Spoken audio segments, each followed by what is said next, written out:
Reed, thank you so much for being in conversation with us. So great to be here, Masaba. Thank you. Thank you. So, what I wanted to ask you was that with respect to my show, Masaba Masaba, when it first came to me, there was always conversation about it being a reality show, and no one really got that it was a mix of fiction and reality. And I feel like this is a genre that is getting a lot of attention across the world today. And if you were to have a series based on your life and your journey, I want to know what is it that you would hope will be included and not included as well. Yeah. Wow, if it was a series on me, there would be many small chapters, different stories, things that happened. Mm-hmm. It would start off pretty hopeful, then there would be a dark phase, and then it would come back with great Netflix success around the world. Right, great. That's lovely. Yeah. So I would ask you, Reed, as Junho said, like once you cross over the barriers of the 1-inch subtitles, then your world opens up to amazing films out there. And we're not just talking about language, the cultural nuances and the historical context and everything, which will make people relate to that particular story, the local stories, the local voices, like Pava Kadaigal.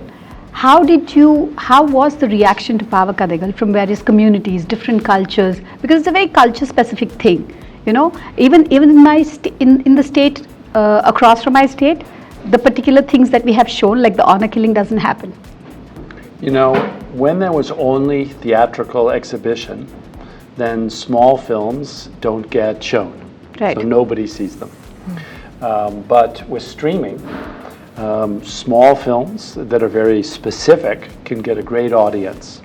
And so that support of the breadth of stories is what's so important. So then we can create bigger audiences. Right. We love to have big commercial films in series 2, but we can also have small ones because streaming goes to each home.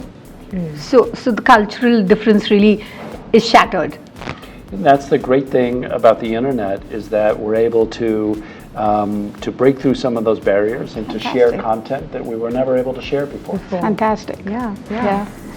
Reed, let's chat a little bit about the importance of taking chances, right? I'm not a trained actor. You're not from the entertainment world. I'm not a trained businessman. So. None of us are. But I think that you took a bet right in the beginning with House of Cards. And I'd like to think I took a bet with Masaba Masaba, which was something that India hadn't seen before, and even in a sense the global community hadn't seen before. What are the bets that you think are important to take? Also, how do you decide which one to take, which one to let go of, and just how important it is to just take chances and do as much as you can out there? Well, in creative work, it's so important to support people in taking chances. Netflix is set up where I don't make the decisions. Right. I set up a system where lots of people make content decisions all throughout the world, and many of them are extraordinary and excellent. Right. So we just have a new one out of Korea, Squid Game. I would not have guessed it was going to be successful, but all around the world, if the storyline is you're in debt and people come together to play a game, and the game turns deadly. Wow. And so it's incredibly gripping. So if it was my judgment doing this, we would never have these great successes. Yeah. And so it's great just to have many people throughout the company, right, whether that's Korea, whether that's India, whether that's Turkey, being able to make creative decisions. Yeah, and I also think as the world has opened up, right, audiences are so much more smarter today. They're willing to see a lot more different kind of content. And it's not very streamlined, which is great. And I think that's something I apply to my business as well, where it's so important to have so many people make decisions, because mine might be biased. That's right. So, yeah. Great. Thank you. A spin off from that question. I don't know if you know this. I'm sure you know this actually. Sex Education, a show, very progressive, very modern, very funny. inclusive, very funny, Yeah. and very inclusive. You know, Yeah. that show, you will not believe, has penetrated deep south Is that a south pun? Tamil Nadu. No, but yeah. Very popular. I know what you Yeah, it's absolutely popular, and it surprised me. Very pleasant surprise, but it surprised me, you know. And Pavakadagal was the same. You will find these characters in memes, in fan pages, and you'll find reels of Pavakadagal. The trans person, the trans woman. You had men, you had boys, young boys, enacting reels out and singing to the songs that he was performing. It was a shock for me, actually. You know, I want to know, I mean, it was a huge success. I want to know what informs your understanding of what kind of content, you know, would become a success. Something so different, something that I wouldn't dare do in mainstream cinema, actually. You know, if we knew the recipe, we would only have hits. Yes. Yes. But there's no recipe, you know, there's Yes. being willing to take risks.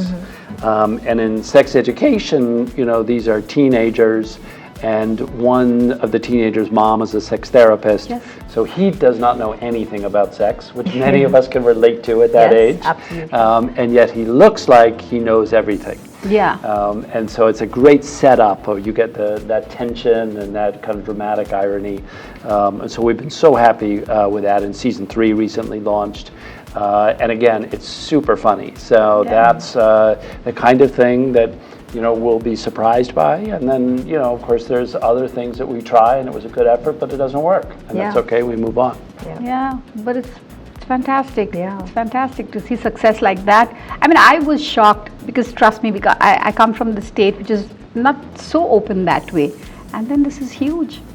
Loved. It's, again, you know, if you tap into the creative visions of many people, you know, you really open people's minds, and we're all looking for variety.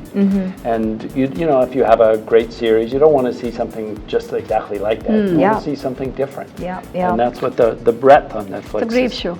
Yeah. And someone's gut somewhere said this might work, and then there it was. Yeah. Yeah.